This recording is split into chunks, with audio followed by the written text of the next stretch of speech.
ನಮ್ಮೆಲ್ಲರಿಗೂ ಕೂಡ ಹೆಮ್ಮೆ.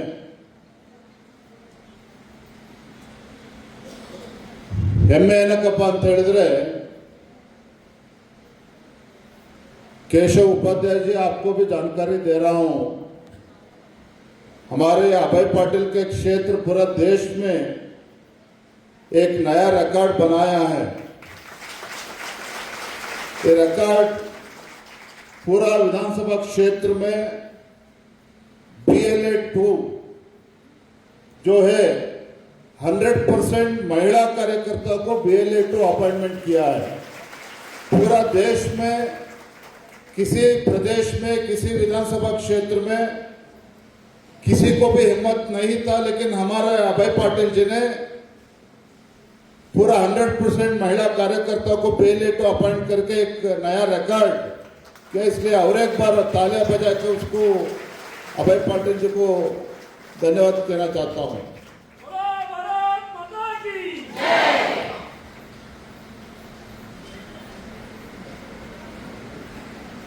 बड़ा विशेष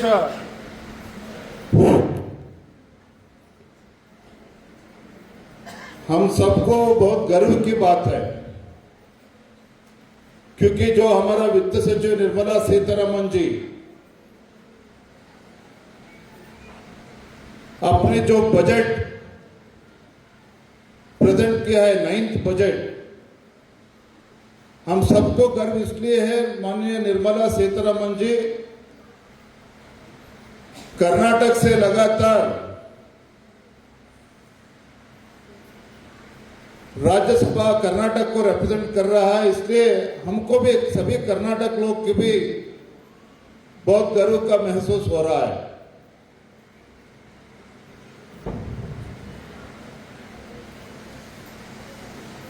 हम सबको खुशी इस बात की भी है, नरेंद्र मोदी जी मानते हैं कि अगर इस देश प्रगति पर जाना है, अगर भारत विश्वगुरु बनना है, प्रगति के पथ पर जाना है,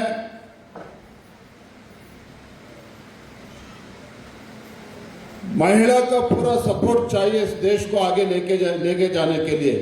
और मोदी जी मानते हैं अगर इस देश को आगे लेके जाना है,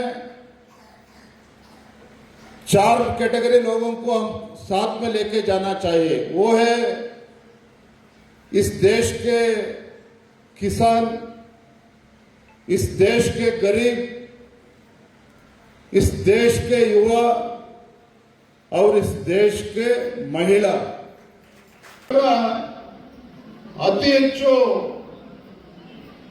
ತೆರಿಗೆಯನ್ನು ಕೊಡ್ತಕ್ಕಂಥದ್ದು ಕರ್ನಾಟಕ ರಾಜ್ಯದಲ್ಲಿ 90% ಅಷ್ಟು ತೆರಿಗೆ ಬೆಂಗಳೂರು ಮಹಾನಗರದಿಂದನೇ ಬರುವಂಥದ್ದು। ಒಂದು ಕ್ಷಣ ಯೋಚನೆ ಮಾಡಿ, ನಾಳೆ ದಿನ ಬೆಂಗಳೂರಲ್ಲೇ ಇರ್ತಕ್ಕಂಥ ಜನರು,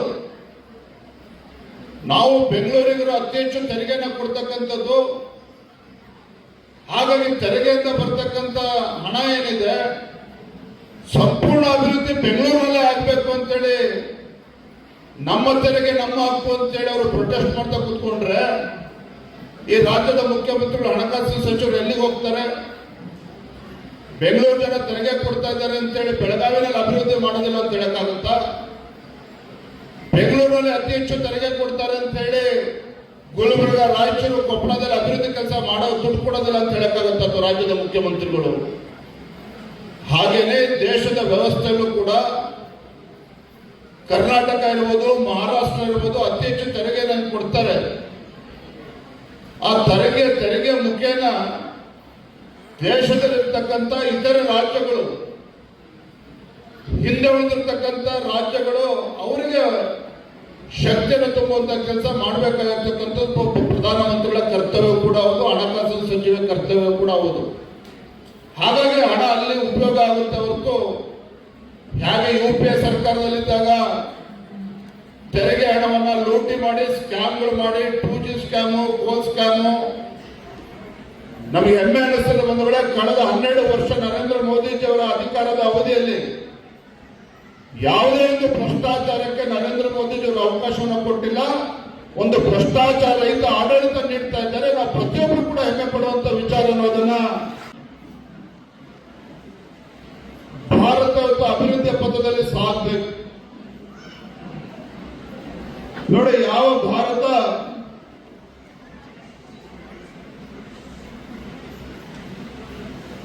ಭ್ರಷ್ಟಾಚಾರಕ್ಕೆ ಹೆಸರುವಾಸಿಯಾಗಿತ್ತು,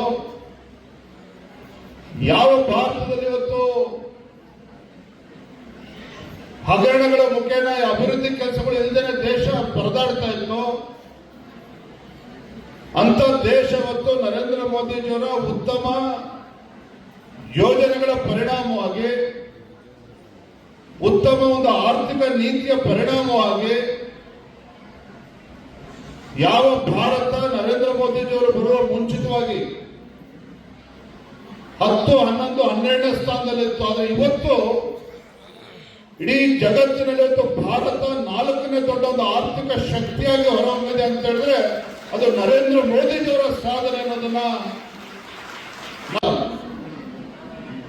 ನಮ್ಮ ರಾಜ್ಯ ಇರ್ಬೋದು, ಅಕ್ಕಪಕ್ಕ ರಾಜ್ಯಗಳು ಕೊಡ್ತಕ್ಕಂಥ ತೆರಿಗೆ ಹಣದಿಂದ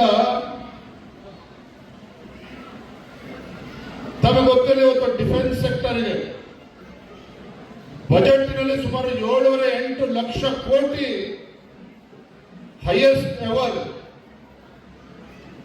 allocation for the defence sector 8 lakh ಕೋಟಿ ರೂಪಾಯಿಗಳನ್ನ ಡಿಫೆನ್ಸ್ ಸೆಕ್ಟರ್ ಯಾಕೆ ಕೊಟ್ಟಿದ್ದಾರೆ ಅಂತ ಹೇಳಿದ್ರೆ ಭಾರತದ ಸುರಕ್ಷತೆಯು ಕೂಡ ಅಷ್ಟೇ ಮುಖ್ಯ.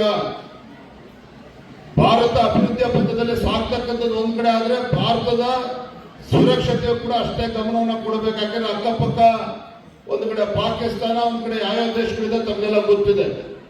ಹಾಗಾಗಿ 8 ಲಕ್ಷ ಕೋಟಿನ ಬಜೆಟ್ ಅಲ್ಲಿ ನೀಡಿರುವಂತದ್ದು. ಅದೇ ರೀತಿ ಈಶಾನ್ಯ ರಾಜ್ಯಗಳು, ನಾರ್ತ್ ಈಸ್ಟರ್ನ್ ಸ್ಟೇಟ್ಗೆ 6.5 ಲಕ್ಷ ಕೋಟಿನ ಕೊಟ್ಟಿರುವಂತದ್ದು. ಅಂದ್ರೆ ಈ ರೀತಿ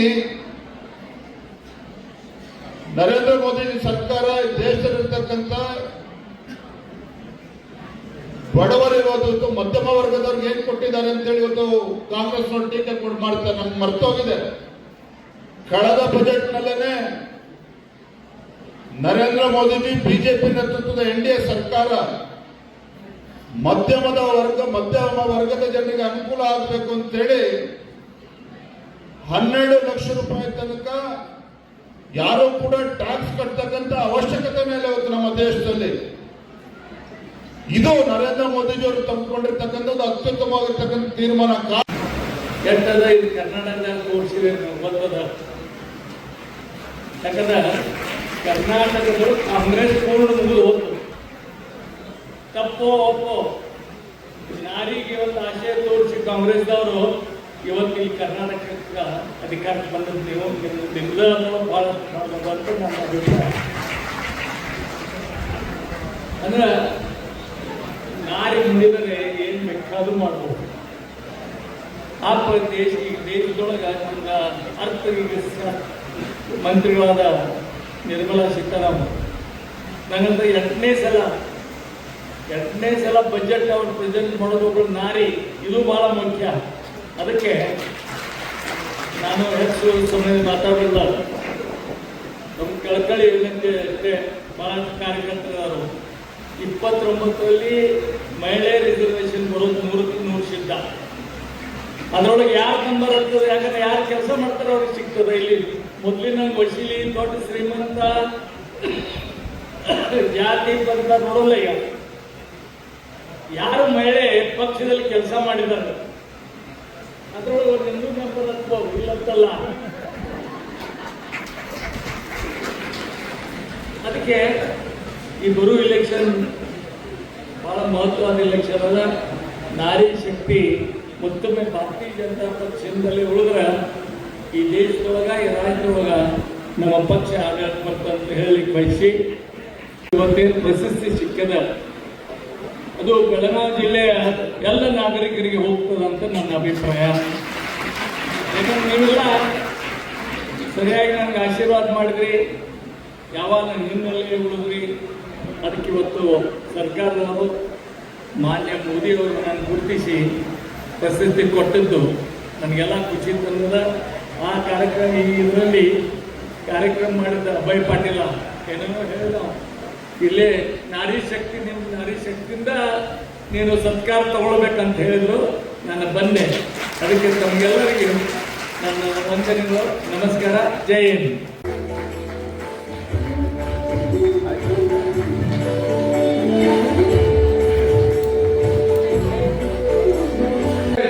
आणि एक बाकी आहे बेळगावमध्ये संपूर्ण उत्तर कर्नाटकाच्या लोकांचं कोळे साहेबांना एकदा म्हणण्यापेक्षा त्यांची राज्यपाल म्हणून बघावं इच्छा बेळगावपर्यंत आहे. म्हणजे लवकर सुरू होईल असं आमची आशा आहे. सगळ्यांचं एकदा जोरदार कार्यालय त्याला होकार द्या की आमचं म्हणणं आहे म्हणून कुलदेवी. मी आपला जास्त वेळ घेत नाही. मला एवढं सांगायचं आहे की जवळजवळ 1 तासामध्ये हे कार्यक्रम संपणार आहे. किती तुम्ही गप बसला तर, तुम्ही जर आपसमध्ये बोलायला लागला तर 3 तास होणार. काय करायचं जोरात सांगा नक्की. आणि हे फक्त महिलांसाठी कार्यक्रम केलेला आहे. तिथं फक्त महिला उपस्थित ज्या मॅक्सिमम आहेत त्यांच्यासाठी हे कार्यक्रम केलेला आहे. आणि दोन्ही भाषेमध्ये आपल्याला बजेटच्या संदर्भामध्ये माहिती मिळणार आहे. आपल्या राज्याचे अध्यक्ष विजेंद्र साहेब सुद्धा आपल्याला मार्गदर्शन करतील. त्याचबरोबर मुंबईहून खास करून या कार्यक्रमाला मार्गदर्शन सुद्धा ते अतिथी आलेले आहेत. त्यांचा परिचय सुद्धा नंतर आम्ही करून देऊ.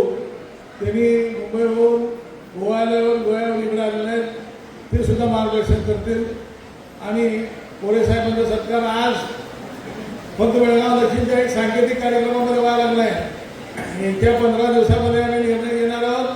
महानगरपालिकेच्या वतीने संपूर्ण बेळगावकरांच्याकडनं सत्तेचा सन्मान करायचा विचार करण्यात आहे. त्याचबरोबर बेळगाव दक्षिण, उत्तर, ग्रामीण या तिन्ही मतदारसंघाच्या वतीनं जवळजवळ शिवचरित्रे समोर येणाऱ्या 15 दिवसात त्यांचा टाइम घेऊन भव्य प्रमाणाचा सत्कार आम्ही आयोजित करणार आहोत.